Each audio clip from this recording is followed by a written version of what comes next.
तालियां बजाओ, थालियां बजाओ, फिर गालियां भी खानी पड़ती है।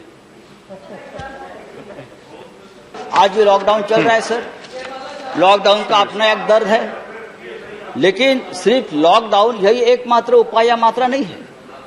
बात अगर हम वैक्सीनेशन की करते हैं तो पूरे, अरे महाराष्ट्र तो करेगा, महाराष्ट्र तो सबसे ज्यादा है, सुप्रीम कोर्ट ने कहा है महाराष्ट्र मॉडल पूरे देश में लगाइए, आप लगाएंगे? ये सुप्रीम कोर्ट का आदेश है कि मुंबई मॉडल को आप इस्तेमाल करिए। ये मद्रास हाईकोर्ट का आदेश है कि मुंबई मॉडल को आप ऑक्सीजन के डिस्ट्रीब्यूशन और कोविड सेंटर के बारे में जो कहा है आप पढ़ लीजिए सुप्रीम कोर्ट का ऑर्डर। आप क्या मुझे बता रहे हो Maharashtra?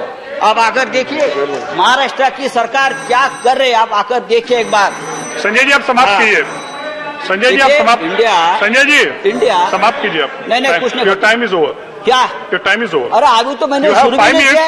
Your time is over. नहीं मेरा टाइम कितना है आप बताइए। 5 मिनट्स। तो 5 मिनट नहीं हो गया है? नहीं हो गया, 5 मिनट नहीं हुआ। यू स्टार्टेड ऑन आपका टाइम 3 पर। तो सर, तो लॉकडाउन चल रहा है, लॉकडाउन चलता रहेगा, लेकिन मास वैक्सीनेशन नहीं इससे चलेगा। हमारे देश में अब तक कितने वैक्सीनेशन हम कर चुके हैं? 125 करोड़ का देश है, कितने % हम वैक्सीन अब तक कर चुके हैं? आज भी देखिए पूरे देश में चाहे महाराष्ट्र के कुछ शहर हो, चाहे बिहार हो, चाहे उत्तर प्रदेश हो, वैक्सीनेशन की शॉर्टेज है। थैंक यू संजय जी। आज भी वैक्सीनेशन सेंटर पर लोग दंगा कर रहे हैं। Thank you Sanjay ji. Next speaker. नहीं और हमने 6 करोड़ वैक्सीन विदेश में भेज दिए। हमने 9,000 मेट्रिक टन ऑक्सीजन विदेश में भेज दिया है। नहीं आप समाप्त करिए प्लीज। इससे हमारी हेल्थ केयर की पूरी पोल खोल प्लीज समाप्त कीजिए आप Sanjay ji. Next speaker is आप ये हम तीसरी लहर अशोक सिद्धार्थ। हम तीसरी लहर की बात अशोक सिद्धार्थ जी कि एक युद्ध में 2 साल के युद्ध में एक हेल्थ मिनिस्टर का तो बलि का बकरा बना दिया। अब हम आपसे उम्मीद करते हैं, ये कोई राजनीति का विषय नहीं है, ये कोई श्रेयवाद की लड़ाई नहीं है, ये कोई जुमलेबाजी का विषय नहीं है, ये एक राष्ट्रीय आपत्ति है। और हम सब लोग, चाहे देश हो, चाहे राज्य हो, चाहे गांव हो, हम सब इस राष्ट्रीय आपत्ति से अपने अपने स्तर पर लड़ रहे हैं। हम सभी ने यहां जो बैठे, हम सभी ने इस काल में किसी ने किसी को, नजदीक व्यक्ति को खोया है, चाहे परिवार में हो, चाहे मित्र हो, चाहे यहाँ के हमारे साथी हो। यहाँ राजू सातव जी, अहमद पटेल जी, महापात्रा जी, सुरेश आंगड़ी जी, वहाँ लोकसभा में एक्स मेंबर्स, सभी को हमने खोया है। और तकलीफ है, राजू सातव तो 2 दिन पहले हमसे बात कर रहे थे हॉस्पिटल से वीडियो कॉल पे, 2 दिन पहले हमसे बात की उसने। ऐसा मंजर हमने कभी नहीं देखा। स्मशान में 24 घंटे तक मृतकों की कतार लगी रही थी। एम्बुलेंस 2-2 दिन स्मशानों के बाहर एम्बुलेंस लगी रहती थी।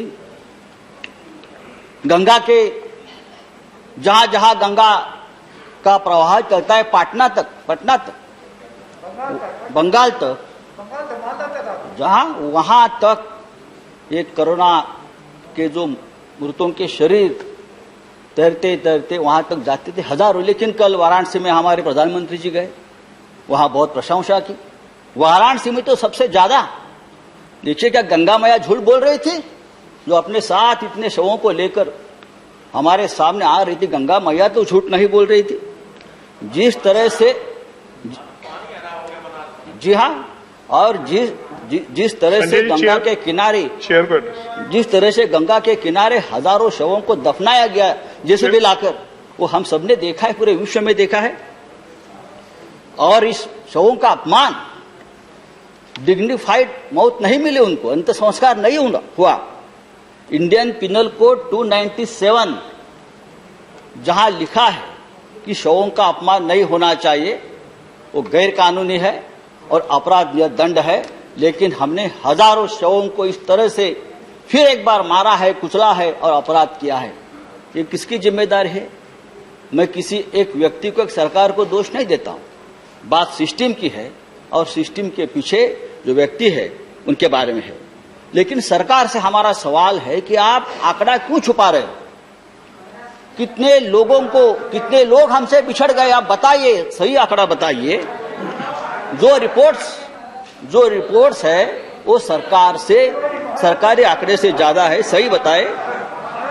देश में देखिए, महाराष्ट्र और राज्य की बात छोड़ दीजिए, चेयर को एड्रेस कीजिए। हाँ चेयर, देखिए आप प्लीज उनको बताइए। नहीं प्लीज आप उनको एड्रेस